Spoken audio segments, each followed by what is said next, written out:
So to share highlights and observation from the 2024 CommBank Manufacturing Insight Reports, will you please welcome engineer, international business expert, and all-round legend, Christina. Yeah.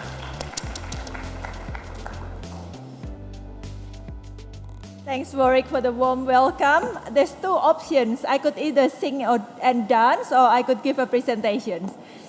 Sing and dance? I think my voice is not that great, so let's go with option number 2. Looking back into my childhood, I grew up familiar with the manufacturing factory floor. My dad was a production manager for one of the biggest manufacturing company in our hometown. And I remember he often took me on his motorbike to visit his factory. He also told me that his people and his new machinery from Italy were the key to his production success, which was also why he claimed that he was fluent in Italian. When the machinery broke down, he and his team would often stay until dawn to make sure that the machineries are fixed. I remember as a child waking up at night worrying if he would come home. Afterwards, he would tell me that he had to stay and ensure that the machineries are fixed. Otherwise, it will disrupt the production floor for the whole month. Now, without divulging my age, that was around 40 years ago. And even back then, I already know that the factory productivity is closely linked to people and equipment. What about today? What are the key drivers for productivities in the current environment? As Warwick has mentioned previously, my name is Christina, and I lead the manufacturing and wholesale trade at Commonwealth Bank. And today, I'll explore those questions with you.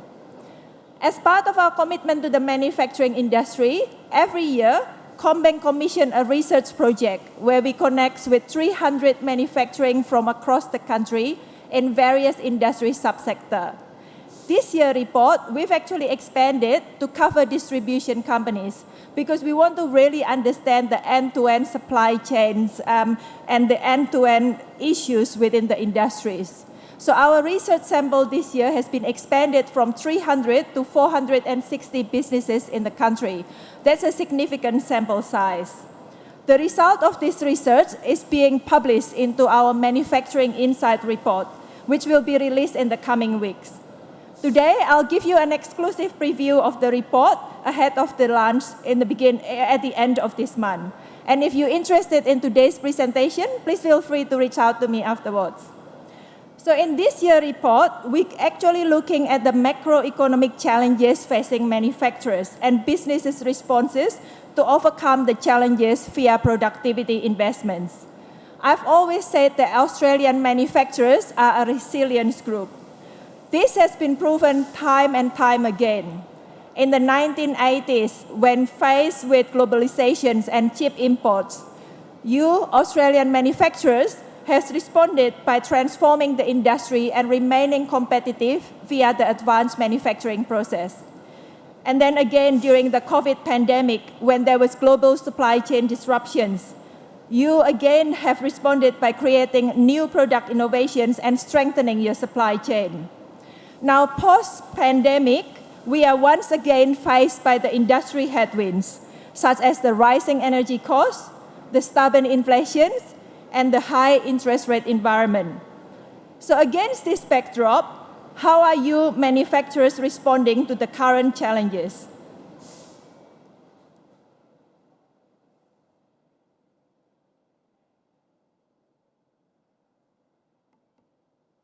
Other than increasing prices, 2 in 5 of the businesses in our research sample are looking to innovate with cost-effective products.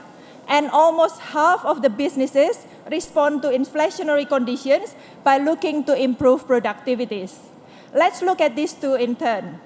Firstly, product innovations. Now, in order to successfully develop a new product innovation, it's very important for us to understand your customer behavior and how these have changed in the last 12 months. There have been 14 official interest rates since November 2020, and the inflation persists. These factors are putting real pressures on businesses and consumers. In 2023, the Macquarie Dictionary Word of the Year with cost of living crisis, emphasizing the reality of the current financial challenges currently preoccupying our consumers. So what are these changes in our consumer behaviors in the last 12 months as a result of this? We know that consumers are reducing their overall spends and they want lower pricing but higher expectations for product quality and faster and more flexible delivery options. To give you an example, our family is used to eating salmon 3 times a week. Yep, my husband is one of those healthy individuals that would only eat brown rice and salmon. He would also give me an evil eye if I forgot my run on the treadmill or eating junk foods. However, in the last 12 months, my mortgage cost has tripled, and in order for me to get my kids to continue to go to the same school and for our family to continue to have an occasionally family holiday, we had to consider our salmon-based meal from 3 times a week to 1 time a week. So what did my salmon manufacturer do in order to adapt to this? Because of the changes in our consumer behaviors of people like me and my family, our salmon producer now has to launch a new product line that are smaller portion of salmon in each packaging that are cheaper for consumers to buy. A win for seafood lovers, right? But in reality, the price per gram of salmon is slightly higher. So this way, he gets to increase or even maintain his margin, and our family still get to have salmon 3 times a week. It's just that my husband has to live with smaller cut of salmon in his dinners. This is just one of the examples on how producers are adapting to the cost of living environment. I was saying to Greg earlier that I was lucky enough to be on the judging panel for the top 50 most innovative manufacturers in the country by AU Manufacturing. And the amount of product innovation that manufacturers develop blew me away. Anywhere from cookware that are cost-effective and environmentally friendly to a bedside imaging device that can complete the brain scan in under 30 seconds. So each new product is typically developed to fill the gap within the market. And since the consumer trends are shifting towards reliable, cost-effective, and value-for-money products, this is what you manufacturers need to bear in mind when developing a new product. Now we've talked about product innovation, so let's discuss productivity initiatives. Most of you that are here today are probably familiar with the term capacity utilization rate. But for those who don't, capacity utilization rate is a measure of your actual production versus the maximum production capacity that you can obtain. It's one of the biggest production KPI in manufacturing. This slide here is one of those examples of a picture that paints 1,000 words. Pleasingly, around half of manufacturers and distributors in our sample size has noted a good capacity utilization rate of 85% or higher. Across all manufacturers and distributors, over half said that their capacity utilization rate is 85% or higher. But only a small minority are achieving a capacity utilization rate of 95%, which would be considered very, very good in the industry. Now, bear in mind that this data on the capacity utilization rate is what those companies or those businesses in the research sample claim their capacity utilization rate. So we haven't actually gone to each company to actually test their capacity utilization rate. There is a potential for the industry to improve the productivity. And as shown in the slide here, capacity utilization rate varies across the business, sectors, and locations. And the impact of seasonal and cyclical factors can't be discounted as well. Now, smaller manufacturers and distributors tend to have a lower capacity utilization rate, which increases as turnover grows. Those in the technology and steel and metal sectors, as well as regional-based businesses, also have a relatively higher capacity utilization rate. So what are the top challenges for productivities and obtaining a higher capacity utilization rate? Finding the right labor, outdated plant and equipment, ineffective operating system, and changes to customer orders have all been noted as the biggest challenge. Now that I've mentioned the challenges, what are the top initiatives by the business to improve the productivities? Firstly, investments in people. This includes reskilling of your labor force, including digital reskilling and other general reskilling. It also includes reviewing your production KPI, including closer management of hours worked. And in regards to digital reskilling, most businesses are turning to internal training and recruiting skilled laborers. There are also businesses that are sending their employees to technical and educational providers for further study. I know of one manufacturer who is sending their employees to complete a Master of Engineering degree at the local universities.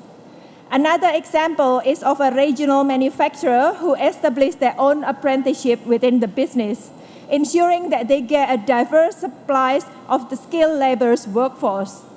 And just over 1 in 3 of businesses in our research are also accessing government programs in digital reskilling. This includes Driving Digital Skills Pilot Program in New South Wales, the Victorian Government Digital Jobs Program, and Queensland Government Industry 4.0, and other state government initiatives by SA and WA. The next one is the investments in plant and equipment. This includes replacing your outdated plant and equipment and vehicles. How many of you in the room that's currently thinking that your plant and equipment are a little bit outdated and could use a little bit of upgrade? In fact, that's probably why many of you are here today, to check out what's the latest plant and equipment that's available to improve your productivities. And lastly, investments in digital and technology, which includes initiatives such as inventory management system and supply chain automation to improve your operating system's efficiency and smooth out production volatility that's caused by the quick changes in consumer orders. So amongst over 460 businesses in our research, 8 out of 10 manufacturers and distributors expect to increase their technology investment in 2024. 8 out of 10, so around 80%. The technologies that are rated as having the most impact to the industries in the next 3 to 5 years are, for manufacturers, firstly, artificial intelligence or machine learning. There was a recent report by Microsoft and Tech Council Australia on Australia's Gen AI opportunity, identified that Gen AI could contribute between 2 billion to 5 billion annually to the manufacturing industry sector by 2030. Some of the current use of AI within the industry includes predictive maintenance, forecasting demand, and quality control system. Gen AI technology can also further uplift the industry by using data patterns to generate new content such as image, text, or design, including designing and recommending products based on the trending features. You may have seen a news story last year about how one craft brewery is utilizing ChatGPT to create the perfect craft beer recipe. So when you're sitting at your local pub enjoying a glass of tasty craft beer, just bear in mind that that may be the result of a Gen AI application. Secondly, intelligent automations. This includes robotics, where intelligent automation is being used to automate repetitive and labor-intensive tasks. Robotic weldings, assembly robots are some of the popular technologies. I've also seen the automatic driving vehicles at one of the manufacturer's warehouse that can automate their stock control and inventory processes. And lastly, energy storage technologies. This includes things such as the battery energy storage system, as well as pumped hydrogen storage. And with the Prime Minister announcing the future made in Australia last week, we will see the use of renewable energy and energy storage technologies to increase in the next few years. For distributors, what are the top technologies? Firstly, supply chain integration platforms. Whereas 40 years ago, my dad as production manager had to send manual report about his production volume to the next division manager producing the next ingredient, to human resource manager to allocate resources, and to finance manager allocating this finance. Manufacturers these days have the benefit of supply chain integration platform and ERP system that could provide a unified platform for all these cross-functional departments better and more efficient. There are many examples of this in the market and many on displays today. The next technology that has impacted the distribution company is track and trace for supply chain visibility. This one refers to the ability to identify the past and present locations of all product inventories, as well as a history of product custody. Big global manufacturers such as Nestle is using track and trace. Nestle wanted to make sure that their customer knows exactly where their goods are coming from, so they've invited all of their suppliers to collaborate in their supply chain transparency effort. Nestle is using the Amazon blockchain to enable their customers to track their product on the blockchain from the farm all the way through to consumption. And lastly, advanced analytics. With data analytic tools, inventory and operation managers can quickly analyze stock turns, inventory to purchase ratio, or slow-moving stock to identify over or under stock. If I can leave you with few key takeaways for the day, it is that, firstly, despite the challenging macroeconomic environment, manufacturers are still optimistic of the future conditions. In fact, 83% of manufacturers and distributors in our research are expressing confidence in our business conditions over the next year. These businesses are striving to increase their production volumes and revenue growth in the year ahead while still managing their margin. For most, these expectations are modest and will extend the uplift in output and performance from last year. And secondly, achieving this relies on navigating cost pressure and optimizing productivity in step with demand. And lastly, amid skills and labor shortage, manufacturers and distributors are doubling down on investments that can modernize the skill, systems, and equipment required to deliver a competitive advantage. Whereas 40 years ago, my dad only had his people and the new machinery as the key to his success, manufacturers today have the benefit of digital technology to complement both the people and equipment to really drive this productivity initiative forward to combat the current economic challenge. And what better venue to see what's currently available than the Australia Manufacturing Week? Some of what we discussed today, as well as other relevant topics such as renewable energy usage and sustainability initiative, as well as peer benchmarking data, will be available within the full report scheduled to be released in the coming weeks. Please reach out to me after the presentations if you would like to get a copy of the report. And we do hope that the insight that I've shared today will inspire you and your business to gear up for growth. Thank you very much. I can get away without singing.